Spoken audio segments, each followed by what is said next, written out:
अल्हम्दुलिल्लाहि रब्बिल आलमीन वस्सलातु वस्सलामु अला सय्यिदिल मुरसलीन अम्मा बअद फ़अऊज़ु बिल्लाहि मिनश शैतानिर रजीम बिस्मिल्लाहिर रहमानिर रहीम अस्सलातु वस्सलामु अलैका या रसूलल्लाह व अला आलिका व अस्हाबिका या हबीबल्लाह अस्सलातु वस्सलामु अलैका या नबी अल्लाह ওয়াইলা আলিকা ওয়া সাহাবিকা ইয়া নূর আল্লাহ। প্রিয় মাদনী চ্যানেলের দর্শকবৃন্দ, আপনারা দেখছেন অনুষ্ঠান কুরবানির পেগাম। আর আজকে আমরা কুরবানি সম্পর্কেও জানব আর নিজের প্রতিবেশীর হক সম্পর্কেও জানার চেষ্টা করব। অনেক সময় দেখা যায় কি আমরা বড় একটা গরুর কুরবানি দিই, ছাগল, উট, দুম্বা, এর কুরবানি তো আমরা দিয়ে থাকি, কিন্তু আমরা নিজের প্রতিবেশীকে ভুলে বসে থাকি। তো তাদেরকেও আমরা ইনভাইটও করি না এবং তাদের বাড়িতে আমরা গোশত আমরা দিই না। তো এটা করা যাবে না। আর আজকে আমরা এই বিষয় নিয়ে সংক্ষিপ্ত আকারে আলোচনা করার চেষ্টা করব। চলুন আগে আমরা দরুদ শরীফের একটি ফজিলত শ্রবণ করি। নবী করিম সাল্লাল্লাহু তাআলা আলাইহি ওয়া আলিহি ওয়াসাল্লাম ইরশাদ করেছেন যে যে ব্যক্তি সকালে 10 বার এবং সন্ধ্যায় 10 বার আমার উপরে দুরূদ পড়বে, তো কিয়ামতের দিনে আমি সেই ব্যক্তির সুপারিশ করব। সুবহানাল্লাহ। শাফাআতে মুস্তাফা, এটা অনেক বড় একটি সম্মান রয়েছে। আর এভাবে কিছু আশিকে রসুল লিখেছেন कि যেদিন কিয়ামত সংগঠিত হবে আর গুনাহগারদের রসুল আরবি সাল্লাল্লাহু আলাইহি ওয়াসাল্লাম সুপারিশ করবেন। তো যারা জান্নাতি তারা এত সুন্দর দৃশ্য দেখে कि গুনাহগাররা আজ রসুল আরবি সাল্লাল্লাহু আলাইহি ওয়াসাল্লামের সান্নিধ্য লাভ করেছে। রসুল আরবি সাল্লাল্লাহু আলাইহি ওয়াসাল্লাম তাদের সুপারিশ করছেন। তো কিছু লোকেরা হয়তো এমনভাবে বলে উঠবে, হায়, আমি যদি একটি গুনাহ কোথাও থেকে পাইতাম তবে আমি রসুল আরবি সাল্লাল্লাহু আলাইহি সাল্লামের কাছে গিয়ে শাফাআতের ভিক্ষা চাইতাম। কেউ বলেছে, कर्ज लेती है गुनाह परहेजगारी वाह वाह। সুবহানাল্লাহ। তো আল্লাহ তাআলা আমাদের সবাইকে শাফাআতে মুস্তাফা দান করুক। সাল্লু আলাল হাবিব সাল্লাল্লাহু তাআলা আলা মুহাম্মদ সাল্লাল্লাহু আলাইহি ওয়াসাল্লাম। প্রিয় ইসলামী ভাইরা, কুরবানি হচ্ছে একটি আমল, ইবাদত। আর এই আমল আল্লাহর কাছে অনেক গ্রহণযোগ্য। কুরবানি হচ্ছে ইব্রাহিম আলাইহিস সালামের সুন্নত। আর যে ভালো অন্তরে কুরবানি দান করবে, আল্লাহ তাআলা তাকে এর প্রতিদান দান করবে। আর এখানে আরেকটি বিষয় রয়েছে কি জিলহজের 1 থেকে 9 তারিখ পর্যন্ত আপনি রোজা রাখতে পারবেন। একটি রোজা 1 বছরের গুনাহকে মিটিয়ে দেয়। 1 বছরের আমলের সওয়াব আল্লাহ তাআলা তার আমল নামায় লিখে দেয়। আর জিলহজের 1 থেকে 9 তারিখ পর্যন্ত যে রাত্রে উঠে কিয়ামুল লাইল করে, নামাজ পড়ে, তো তার ওই নামাজ পড়া শবে কদরের আমল বরাবর তাকে আল্লাহ তাআলা সওয়াব দান করবে। শবে কদরের যে প্রতিদান আল্লাহ তাআলা তাকে দান করবে। অনেক সময় দেখা যায় আমাদের বাড়িতে অনেকেই রোজা রাখে, 1 থেকে 9 তারিখ পর্যন্ত রোজা রাখে। আর এই আমল আল্লাহ তাআলার দরবারে অনেক পছন্দনীয় রয়েছে। এই দিনের আমল অন্যান্য দিন থেকে আল্লাহ তাআলা এই দিনের আমলকে বেশি পছন্দ করে। তো আমরা আমলও করব, কুরবানিও করব, আর আমরা এই দিনের ইবাদত বন্দেগী করারও আমরা চেষ্টা করব। দেখুন, কুরবানির মাধ্যমে আমরা অনেকের পাশে দাঁড়াতে পারি।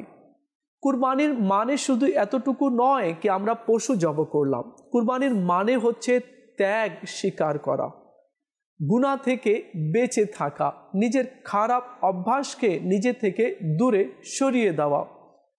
তো এগুলো কাজও আমাদেরকে করতে হবে। আর যখন আমরা কুরবানি দেব তো আমরা নিজের মন মানসিকতাও তৈরি করে নেব কি এই গোস্তের মধ্যে না শুধু আমার হক রয়েছে এবং আমার প্রতিবেশী আত্মীয়দেরও হক রয়েছে, ভাই বোনদেরও রয়েছে, তো তাদের মাঝেও যদি সম্ভব হয় আর আল্লাহ আপনাকে তৌফিক দিয়েছে তো তাদের মাঝেও কিছু গোস্ত আপনি বিলিয়ে দিন, দান করুন। তো এতে কি হবে? ভ্রাতৃত্বের বোধ বজায় থাকবে, প্রতিবেশীর হকও আদায় হবে। রাসূল করিম সাল্লাল্লাহু তাআলা আলাইহি ওয়াসাল্লাম ইরশাদ করেছেন, তোমাদের জানা আছে যে প্রতিবেশীর হক কি? অতঃপর নিজে ইরশাদ করলেন, যখন তারা তোমাদের কাছ থেকে সাহায্য চাইবে তো তোমরা সাহায্য দেবে, যদি তারা কর্জ চায় তো তাদেরকে তোমরা কর্জ দেবে, যদি তারা সাহায্য চায় তবে তাদেরকে সাহায্য করবে, আর যখন মুখাপেক্ষী হয় তখন তাকে দান করবে, যখন অসুস্থ হয় তখন সেবা করবে, যখন সফলতা লাভ হয় তখন ধন্যবাদ জানাবে, আর যখন অসুস্থ হয় তখন সেবা করবে। সুবহানাল্লাহ। প্রতিবেশীর মধ্যে যদি কারো মৃত্যু হয় তখন তার জানাজার মধ্যে অংশগ্রহণ করবে, অনুমতি ছাড়া তাদের বাড়িতে প্রবেশ করবে না। তো প্রতিবেশীরও অনেক হক রয়েছে। তো এর সাথে সাথে আমাদেরকে আরও দেখতে হবে কি তারা যাতে আমার মুখ দিয়ে কোনোভাবে কোনো ধরনের কষ্ট যাতে না পায়, এদিকেও আমাদেরকে খেয়াল রাখতে হবে। প্রিয় ইসলামী ভাইরা, আমাদের বুজুর্গানে কেরামগণ এ বিষয়ে অনেক সজাগ থাকতেন। তারা নিজের প্রতিবেশীর পুঙ্খানুপুঙ্খানুভাবে হক আদায় করার চেষ্টা করতেন। হযরত সাইয়েদনা মালিক বিন দিনার রহমতুল্লাহি তাআলা আলাইহি, তিনি অনেক বড় আল্লাহর ওয়ালি। তাজকিরাতুল আউলিয়াতে তার সিরাত সম্পর্কে, তার জীবনী এবং তার কারামত সম্পর্কে বর্ণিত হয়েছে। মালিক বিন দিনার রহমতুল্লাহি তাআলা আলাইহি একটি ঘর ভাড়া নিয়েছিলেন। সেই বাড়ির সাথে আর এক অমুসলিম থাকতো। সে প্রত্যেক দিন তার ময়লা আবর্জনাগুলো তার ঘরের পাশেই একটা নালা ছিল সেখানেই ফেলে দিত। এতে মালিক বিন দিনারের কষ্ট তো হতো, কিন্তু তিনি এর উত্তর দিতেন না, প্রতিশোধ নিতেন না, আর ঝগড়াও করতেন না। প্রতিদিন সেই ময়লাগুলো নিজের হাত দিয়ে পরিষ্কার করে দিতেন। একদিন সেই অমুসলিম মালিক বিন দিনার রহমতুল্লাহি তাআলা আলাইহিকে বলল, এত দিন ধরে আমি ময়লা আবর্জনাগুলো যে নালার মাধ্যমে এভাবে আপনার ঘরের দিকে আমি যে ঠেলে দিই, আপনার কি কষ্ট হয় না? তো তিনি বলেন, হ্যাঁ কষ্ট হয়, রাগও হয়, কিন্তু রাগকে আমি হজম করে ফেলি। কেননা আল্লাহ তাআলা পবিত্র কোরআনে পাকের মধ্যে ইরশাদ করেছে, ওয়াল কাযিমিনাল গায়জা ওয়াল আফিনা আনিন নাস ওয়াল্লাহু ইউহিব্বুল মুহসিনিন, এবং ক্রোধ সংবরণকারীরা, মানুষের প্রতি ক্ষমা প্রদর্শনকারীরা এবং সৎ ব্যক্তিবর্গ আল্লাহর প্রিয়। উত্তর শুনে সেই অমুসলিম কলমা পড়ে মুসলমান হয়ে গেল। সুবহানাল্লাহ। তো মালিক বিন দিনার রহমতুল্লাহি তাআলা আলাইহিকে কষ্ট দেওয়া হতো, তারপরেও তিনি সহ্য করতেন। আর এমন ভালো আচরণের কারণে মালিক বিন দিনার রহমতুল্লাহি তাআলা আলাইহির হাতে সে কলমা পড়ে মুসলমান হয়ে গেল। তো প্রিয় ইসলামী ভাইরা, রাসূল আরবি সাল্লাল্লাহু আলাইহি ওয়াসাল্লামের হাদিস আমরা শুনলাম যে প্রতিবেশীর মধ্যে যদি অসুস্থ হয় তাহলে তাকে দেখতে যাও, তার সেবা করো, কর্জ চাইলে কর্জ দাও, যদি সে প্রবলেমে পড়ে তো তার প্রবলেম সলভ করার চেষ্টা করো। কিন্তু আজ দুর্ভাগ্যক্রমে আমরা কি করছি? চাচা নিজের জান বাঁচা, আমরা নিজেরটাই নিয়ে পড়ে রয়েছি, আমরা অন্যের সাহায্যে এগিয়ে যাচ্ছি না। এমন করা কিন্তু ঠিক হবে না।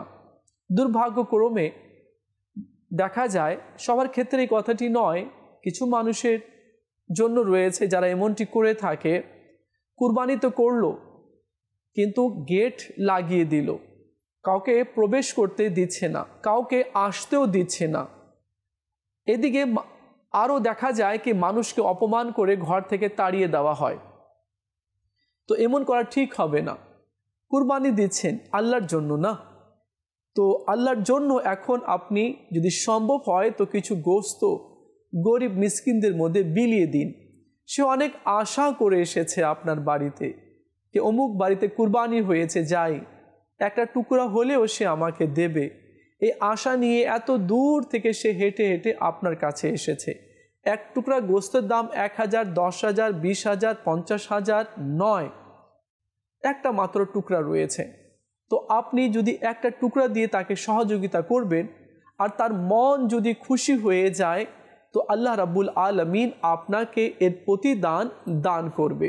তো আমরা বাধা হয়ে না দাঁড়াই, ঘরের দরজা বন্ধ না করি, কেননা ইব্রাহিম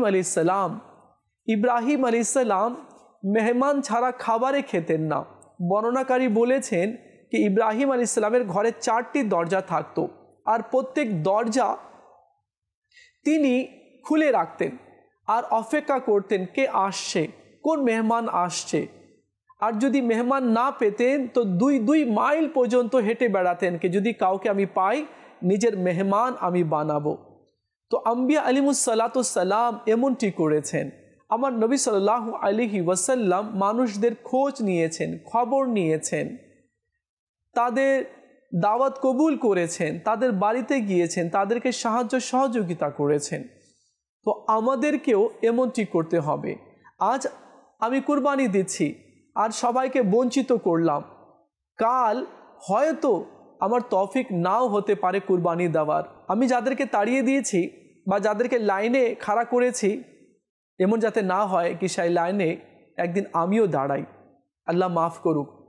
আর আল্লাহ তাআলা জওয়ালের নিয়ামত থেকে, নিয়ামত চলে যাওয়ার এই বিপদ থেকে আল্লাহ আমাদের সবাইকে হেফাজত করুক। দেখুন প্রিয় ইসলামী ভাইরা, হযরত সাইয়েদনা বায়জিদ বাস্তামি রহমতুল্লাহি তাআলার কথা শুনব। তিনি কী রূপ মানুষদের সাথে আচরণ করতেন। তিনি নিজের ঘরের মধ্যে সন্ধ্যাবেলায় প্রদীপ জ্বালিয়ে রেখেছিলেন। প্রতিবেশী অমুসলিম ছিল, তার বাচ্চা অন্ধকারের জন্য বেশি কান্না করত। বায়জিদ বাস্তামি বুঝতে পেরেছেন কি অমুসলিমের বাড়িতে প্রদীপ নেই, তেল নেই, এজন্য বাচ্চা অন্ধকার ঘর দেখে কান্না করছে। বায়জিদ বাস্তামি কি করলেন, নিজের ঘরের প্রদীপ ওই অমুসলিমের বাড়িতে রেখে দিলেন। বাচ্চার কান্না বন্ধ হয়ে গেল। 1 দিন, 2 দিন, 3 দিন এমনটি করলেন। শেষ পর্যন্ত একদিন তারা সিদ্ধান্ত নিল কি যখন বায়জিদ বাস্তামি রহমতুল্লাহি তাআলা আলাইহির ঘরের আলো আমাদের ঘরে চলে এসেছে, তো এখন আমরা কিভাবে কুফরের অন্ধকারে থাকতে পারি। চলো বায়জিদ বাস্তামির কাছে যাই আর তার দরবারে গিয়ে কলমা পড়ে আমরা মুসলমান হয়ে যাই। ঠিক এমনটিই হলো। তারা কি করলো, এই উত্তম আচরণের কারণে মুসলমান হয়ে গেল। তো প্রিয় ইসলামী ভাইরা, একদিন আমাদেরকে চলে যেতে হবে, আর কিয়ামতের দিনে আমাদের আমলের প্রতিদানই দেওয়া হবে। আর আমরা যা করছি, যা বলছি, সবগুলো কিন্তু রেকর্ড হচ্ছে। তো এমন যাতে না হয়ে যায় কি কাউকে তাড়ানোর কারণে, অপমান করানোর কারণে আমি কিয়ামতের দিনে ফেঁসে যাই। তো আল্লাহ তাআলা আমাদের সবাইকে বিবেক দান করুক, বুদ্ধি দান করুক, আর সহি বিচার করার আল্লাহ তাআলা আমাদেরকে তৌফিক দান করুক। প্রিয় ইসলামী ভাইরা, দেখুন আমরা ওলি আল্লাহকে ভালোবাসি, আর ওলি আল্লাহদের কর্মগুলো যে রয়েছে, আমলগুলো রয়েছে, এই আমলগুলো আমাদের জন্য মশালের মতো, যা আমাদেরকে পথ দেখায়। তো সেখান থেকেও আমাদেরকে শিক্ষা অর্জন করতে হবে, আর সেখান থেকেও কিছু মদিনী ফুলগুলো সংগ্রহ করে নিজের জীবনে সাজানোর চেষ্টা করতে হবে। হযরত সাইয়েদনা আব্দুল্লাহ বিন আবু বকর রহমতুল্লাহি তাআলা আলাইহি তার প্রতিবেশীর ঘর সমূহের মধ্যে ডানে বামে এবং সামনে পেছনে 40টি করে ঘরের লোকদের জন্য খরচ করতেন। ঈদের সময় তাদের জন্য কুরবানির মাংস, কাপড় পাঠাতেন এবং প্রত্যেক ঈদে 100টি গোলাম তিনি আজাদ করে দিতেন। আল্লাহওয়ালা হযরত সাইয়েদনা আব্দুল্লাহ বিন আবু বকর রহমতুল্লাহি তাআলা আলাইহি 40টি ঘরের তিনি কি করতেন? দেখাশোনা করতেন। সামনে পিছনে ডানে বামে মিলিয়ে 40টি ঘর। তো এরা হচ্ছে আমার প্রতিবেশী। আল্লাহ তাআলা আপনাকে দিয়েছে, তো রাতের খাবারে ভালো রান্না করেছেন, বেঁচে গিয়েছে, ফ্রিজে না রেখে আপনি প্রতিবেশীর বাড়িতে 1 প্লেট পাঠিয়ে দিন। সে যখন এত উন্নত ধরনের খাবার খাবে, তার মন খুশি হবে, তো আল্লাহ তাআলা আপনার উপরে সন্তুষ্ট হয়ে যাবে। তো এমনটি আমরা করার চেষ্টা করি। আল্লাহ তাআলা আমাদের সবাইকে বোঝার তৌফিক দান করুক। খাজা গরিবে নওয়াজ হিন্দাল ওয়ালি খাজা হাসান সঞ্জারি রহমতুল্লাহি তাআলা আলাইহি অনেক বড় আল্লাহর ওয়ালি। তার একক প্রচেষ্টার মাধ্যমে প্রায় 90 লক্ষ মুসলিম কলমা পড়ে মুসলমান হয়ে গিয়েছে। আজ বাংলাদেশ সহ এই অঞ্চলে মুসলমান দেখা যাচ্ছে।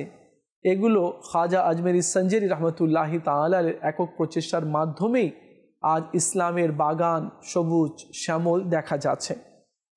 তিনি রহমতুল্লাহি তাআলা আলাইহি নিজের প্রতিবেশীর অনেক খেয়াল রাখতেন এবং তাদের দেখাশোনা করতেন। যদি কোনো প্রতিবেশী ইন্তেকাল হতো, জানাজাতে অংশগ্রহণ করতেন।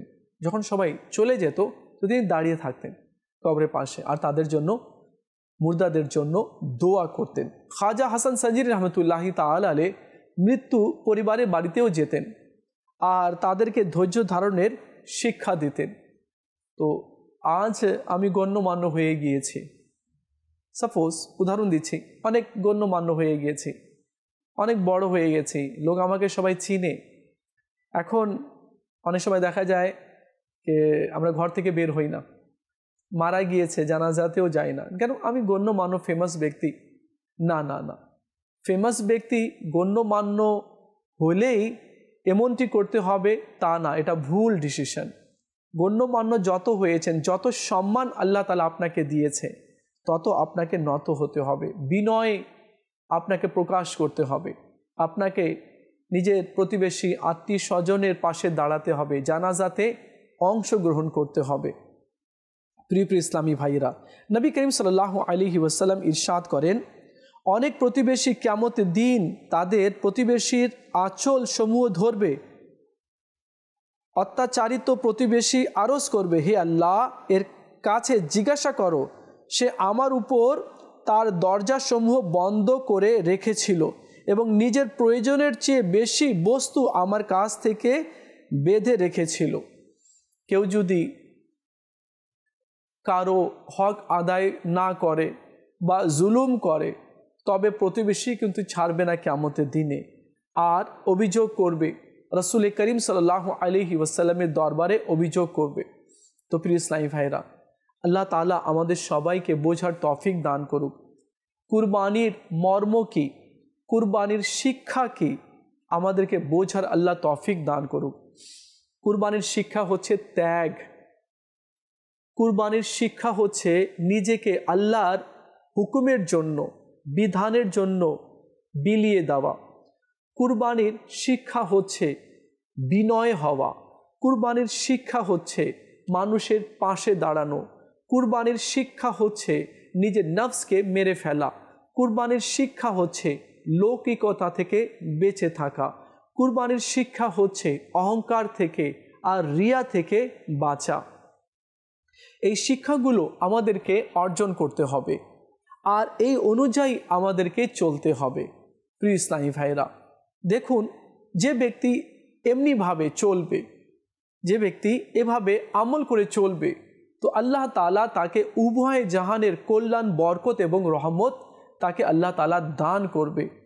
আর যদি লৌকিকতা চলে আসে, সোশ্যাল মিডিয়া আর এভাবে করে সেলফি, এই সেই এগুলোর মধ্যেই যদি থাকে, তাহলে তো সত্যি কি সে আল্লাহর জন্য কুরবানি করেছে নাকি সোশ্যাল মিডিয়ার জন্য?